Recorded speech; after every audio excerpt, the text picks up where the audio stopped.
प्रभु यीशु मसीह के नाम से आप सबका स्वागत करते हैं हमारे चैनल पर। और आज हम कुछ बातें देखने के लिए जा रहे हैं परमेश्वर के वचन से। और जब तक हम परमेश्वर का वचन ना पढ़ लें तब तक हमारा जो भी बात करे उस बातों का कोई भी लाभ तो नहीं है, क्योंकि हमारा बेस है बाइबल, परमेश्वर का वचन। तो इसलिए हमें परमेश्वर के वचन को पढ़ना ज़रूरी है। और आज हम पढ़ेंगे निर्गमन की किताब 17 अध्याय 1 पद से लेकर के 7 पद तक। यहाँ पर इजरायली लोगों को पानी नहीं मिलता है और वे लोग परमेश्वर की परीक्षा को करते हैं। और इन लोगों ने अपने जीवन में बड़े बड़े चमत्कार को होते हुए देखा था, फिर भी इन्होंने परमेश्वर की परीक्षा की। आइए हम इसको पढ़ लेते हैं। फिर इजरायलियों की सारी मंडली सीन नामक जंगल से निकली और यहोवा के आज्ञा अनुसार कूच करके रपीदीम में अपने डेरे खड़े किए। और वहां उन लोगों को पीने का पानी न मिला, इसलिए वे मूसा से वाद विवाद करके कहने लगे, हमें पीने का पानी दे। मूसा ने उनसे कहा, तुम मुझसे क्यों वाद विवाद करते हो और यहोवा की परीक्षा क्यों करते हो? फिर वहां लोगों को पानी की प्यास लगी, तब वे यह कहकर मूसा पर बुड़बुड़ाने लगे, तू हमें बाल बच्चों और पशुओं समेत प्यासा मार डालने के लिए मिस्र से क्यों ले आया है? तब मूसा ने यहोवा की दुहाई दी और कहा, इन लोगों के साथ मैं क्या करूं? ये सब मुझ पर पथराव करने को तैयार है। यहोवा ने मूसा से कहा, इजराइल के वृद्ध लोगों में से कुछ को अपने साथ ले ले और जिस लाठी से तूने नील नदी पर मारा था उसे अपने हाथ में लेकर लोगों के आगे बढ़ चल। देख, मैं तेरे आगे चलकर होरेब पहाड़ की एक चट्टान पर खड़ा रहूंगा और तू उस चट्टान पर मारना, तब उसमें से पानी निकलेगा जिससे ये लोग पिए। तब मूसा ने इजराइलियों के वृद्ध लोगों के देखते वैसा ही किया और मूसा ने उस स्थान का नाम मस्सा और मरीवा रखा, क्योंकि इजराइलियों ने वहां वाद विवाद किया था और यहोवा की परीक्षा यह कहकर की कि क्या यहोवा हमारे बीच में है या नहीं। अब हमने यहाँ पे पढ़ा और हमने देखा कि किस तरीके से वहां पर इजरायली लोगों ने परमेश्वर से पानी की डिमांड रखा, और ये पानी परमेश्वर से नहीं परंतु ये मूसा से ही मांग रहे थे। और जब हम इनकी पृष्ठभूमि को थोड़ा आगे की ओर जब हम निर्गमन की बातों को देखते हैं तो ये इजरायली लोग परमेश्वर की दुहाई देते हैं और परमेश्वर ये रोते हैं, बिलखते हैं, क्योंकि ये गुलामी में थे, इसलिए ये रो रहे थे, बड़े तड़प रहे थे। और उस समय इन इजरायली लोगों के बीच में ऐसा हाल था कि जब बच्चा पैदा हो जाता था तो उन बच्चों को पैदा होते ही मार दिया करते थे। तो ऐसा सिचुएशन उनके साथ आ गया था, ऐसी दिक्कत परेशानी आ गई थी। तो ये पुकार कर अपने परमेश्वर यहोवा को पुकारना शुरू किया कि हे परमेश्वर, हमको बचा ले, हमको बचा ले, हमको बचा ले। तो क्या हुआ? परमेश्वर ने बचाने का निर्णय किया और परमेश्वर ने एक व्यक्ति को चुना और उसका नाम था मूसा। परमेश्वर ने मूसा को भी अद्भुत तरीके से चुना।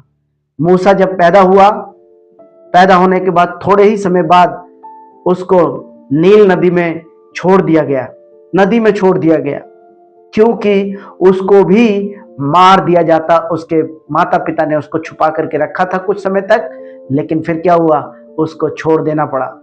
जब उन्होंने पानी में छोड़ दिया तो राजा की बेटी ने देखा कि कोई बच्चा उसमें है, रो रहा है। पानी में देखा तो उस बच्चे को उठाया और उस बच्चे का उनके ही द्वारा पालन पोषण हुआ, उनके माँ के द्वारा पालन पोषण हुआ और उसके बाद वो राजा के घर पहुंचाया गया और राजा का जिंदगी उन्होंने जीना शुरू कर दिया। सब कुछ मूसा ने सीखा, सब बातें सीखा, लेकिन एक ही बात उसके मन में थी कि परमेश्वर अपने लोगों से प्यार करता है। तब परमेश्वर ने क्या किया? मूसा का चुनाव किया। मूसा बड़े अंदर से दुखी होता था अपने लोगों को तड़पता हुआ देख के, मार खाते हुए देख के, गुलामी में देख के। वे वे उनको गुलामी से, जब गुलामी में थे तो उनको बड़ा परेशान किया जाता था, मार दिया जाता था, मारता था। तो ये बात एक बार मूसा ने देखा तो एक व्यक्ति को मार डाला और उसको क्या किया, जमीन पर छुपा दिया और भाग गया। 40 साल तक वो अपने वहां से भाग गया और भागने के बाद जो है भेड़ बकरी का चरवाही करता रहा। राजा की जिंदगी जीने से उत्तम उन्होंने सोचा कि मैं परमेश्वर के साथ जीना मेरे लिए उत्तम है।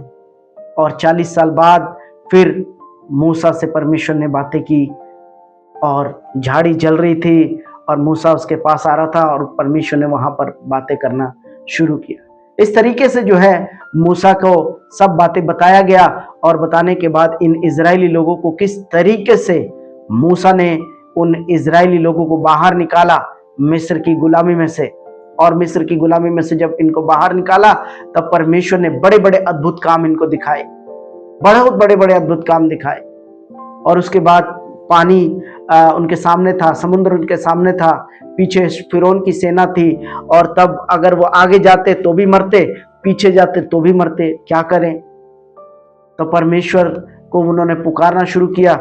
मूसा को कहा, मूसा ने अपनी लाठी समुद्र पे मारा और समुद्र 2 भाग हो गया और वे इजरायली लोग निकल करके चले गए उसमें से बाहर। ये बड़े बड़े आश्चर्य कामों को उन्होंने देखा हुआ था। तो भी क्या हुआ, कभी ये लोग खाने के लिए, कभी ये लोग प्यास के लिए, कभी कुछ ये करते रहे। और इन्होंने जब खाना या भूख लगी थी, इनको परमेश्वर से प्रार्थना करना था, परमेश्वर के पास बैठना था और परमेश्वर से कहना था, हे परमेश्वर हमारी मदद करो, हमें आशीष करो, हमारे खाने के लिए इंतजाम करो, हमारे पानी के लिए इंतजाम करो, ऐसा उनको करना था। लेकिन इन्होंने यहां पर क्या किया, मूसा के ऊपर बुड़बुड़ाना शुरू किया। यहां तक बुड़बुड़ाना शुरू किया कि लोग उनको पथराव करने वाले थे, मूसा को मारने वाले थे और मूसा को कह रहे थे कि हे मूसा, तू हमें यहां से यहां क्यों लेकर के आ गया, तू बाल बच्चों समेत हमें मारने के लिए आया है, यहां पर लेकर आया है, ऐसा मूसा को कहना शुरू किया। लेकिन यही बात जब हम भजन संहिता की किताब में भजनकार जब लिखता है दाऊद, तो वो क्या कहता है, 95 का 1 से 9 तक मैं पढ़ रहा हूं भजन संहिता। यहां पे लिखा हो, आओ हम यहोवा के लिए ऊंचे स्वर से गाएं, अपने उद्धार की चट्टान का जय जयकार करें। हम धन्यवाद करते हुए उसके सम्मुख आए और भजन गाते हुए उसका जय जयकार करें, क्योंकि यहोवा महान ईश्वर है और वह सब देवताओं के ऊपर महान राजा है। पृथ्वी के गहरे स्थान उसी के हाथ में है और पहाड़ों की चोटियां भी उसी के हैं। समुद्र उसका है और उसी ने उसको बनाया और स्थल भी उसी के हाथ का रचा है। आओ हम झुककर दंडवत करें और अपने कर्ता यहोवा के सामने घुटने टेके, क्योंकि वही हमारा परमेश्वर है, हम उसकी चराई की प्रजा और उसके हाथ की भेड़ें हैं।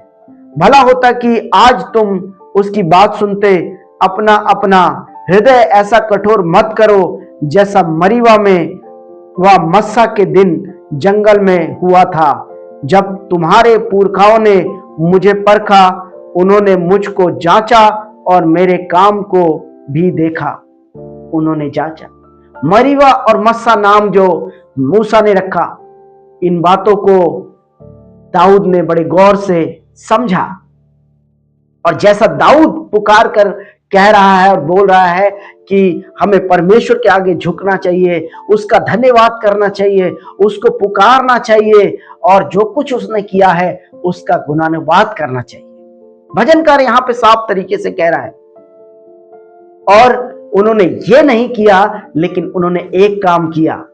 क्या काम किया? उन्होंने मूसा के विरुद्ध बुड़बुड़ाना शुरू किया। वो वही मूसा जो उन्हें मिस्र की गुलामी में से छुड़ा करके लेकर के आया था, वही मूसा जो उन्हें परमेश्वर के बारे में सिखा रहा था, उसी मूसा के विरुद्ध वो बुड़बुड़ाना शुरू किया, उसको मारने की कोशिश किया। लेकिन फिर भी क्या हुआ? उन्होंने परमेश्वर की परीक्षा की। उन्होंने परमेश्वर की परीक्षा की। उन्होंने उनको जो करना था, आराधना करनी थी, परमेश्वर का धन्यवाद करना था, वो नहीं किया, लेकिन और अलग ही उन्होंने काम किया। तो मेरे भाइयों बहनों, इन वचनों से हम क्या सीखते हैं? क्या हम भी अपने जीवन में ऐसा ही करते हैं? क्या हम भी परमेश्वर के उन आश्चर्य कामों को देखा? परमेश्वर ने जो हमारे जीवनों में किया, परमेश्वर ने हमारे जीवन में कितने आश्चर्य काम किए।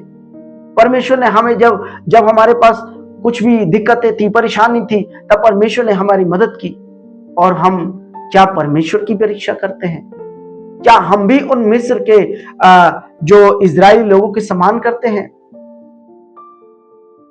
दोस्तों, मेरे प्यारे भाइयों बहनों, हमें यह सोचना चाहिए कि क्या हम भी मरीबा में और मस्सा के दिनों में जो मूसा के समान जो उन इजरायली लोगों ने किया, क्या हम भी वैसा ही करते हैं? या अपने हृदय की गहराई से जो परमेश्वर ने हमारे लिए किया है उसका गुणानुवाद करते हैं, उसका धन्यवाद करते हैं? क्या परम पिता परमेश्वर का हम पूरे हृदय की गहराई से जो उन्होंने हमारे लिए किया है, क्या हम धन्यवादित हैं? या हमारे मन में परमेश्वर के विरोध कोई कड़वाहट है, कोई ऐसी बात है कि हम उसके विरोध में बातें कर रहे हैं, परमेश्वर के विरोध में बातें कर रहे हैं? मेरे भाइयों बहनों, हमें अपने हृदय जांचने की जरूरत है। हमें अपने हृदय जांचने की जरूरत है। और अगर हम ऐसा करें, जो परमेश्वर ने हमें जो हमारी मदद की, हमें जो आशीष दिया है, हमें जो अनुग्रह किया है, उसके लिए अगर धन्यवादित रहे, तो परमेश्वर और भी कितना ज्यादा हमारे लिए करेंगे, आशीष करेंगे और परमेश्वर हमें बढ़ाएंगे। तो इन वचनों के द्वारा परमेश्वर आप सभी को बहुत आशीष करे। आप हमारे चैनल पर बने रहे और हम भी लगातार परमेश्वर की बातों को लेकर के आने का प्रयास करेंगे, जिससे कि हम और आप मिलकर प्रभु की महिमा करें, मिलकर प्रभु का नाम ऊंचा करें। परमेश्वर आप सभी को बहुत आशीष करे। जय मसीह की। God bless you.